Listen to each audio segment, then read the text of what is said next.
Anything to report? Almost 1 million Canadians have signed a petition for a rent and mortgage freeze. Rent is due April 1st. Canadians' concerns of not being able to make payments have motivated them to unite and lobby the provincial and federal government to take action. The provincial government made it clear that renters and tenants should work together to come up with a solution that works on both ends. Premier Doug Ford continues to encourage renters to pay the amount owed if they can. Although the provincial government understands priorities within a household. If you have a choice between putting food on your table or paying rent, you're putting food on your table. The government of Ontario will make sure no one gets evicted.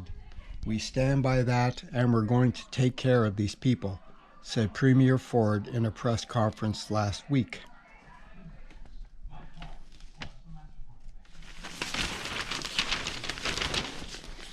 Well, we can always, order some stuff online. Is he actually growing into his role? Yes, he is. I may have to put aside my dislike of Premier Ford and actually say he's doing a good job. It is possible for people to choose once again and show up as a mensch, as a person who takes responsibility for looking after themselves and the world that they live in. If Doug Ford can do it, why, certainly almost anyone could do it. Under that right-wing exterior is a true socialist. That's a Canadian for you.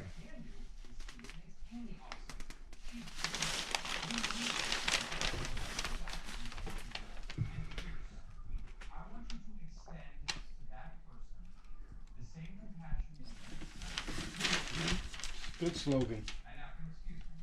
So this is Gwyn Dyer, a journalist who I don't share all his opinions, but I often find he has good observations and tells it as he sees it.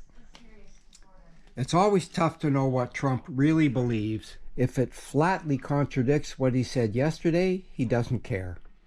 And if some journalist calls him on the contradiction, he just denies what he said yesterday. It doesn't matter if the statement is on the record. It's fake news. We cannot know if Trump ever really understood the choice he was making when he condemned lockdowns and repeatedly promised the imminent reopening of the economy.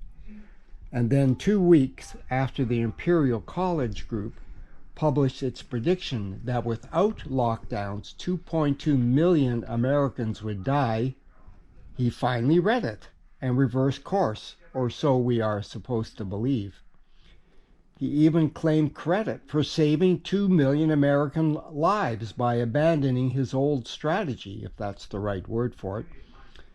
His real calculation at some level of his conscious or unconscious mind was that his re-election in November would be even more damaged by 2 million needless American deaths on his watch than by a deep recession and huge unemployment.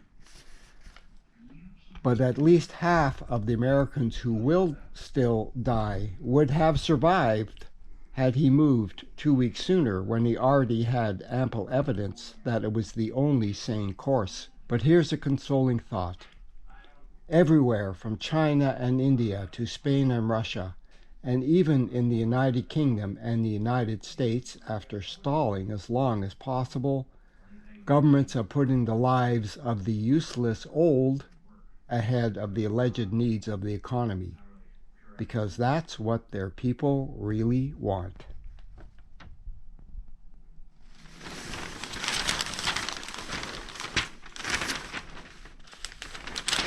See, there's a realtor who gets the message.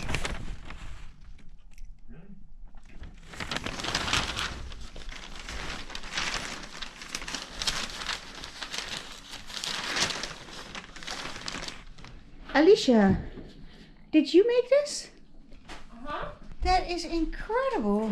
But yes, I did. It's very wrinkly, but Show me the other ones. Martina's not.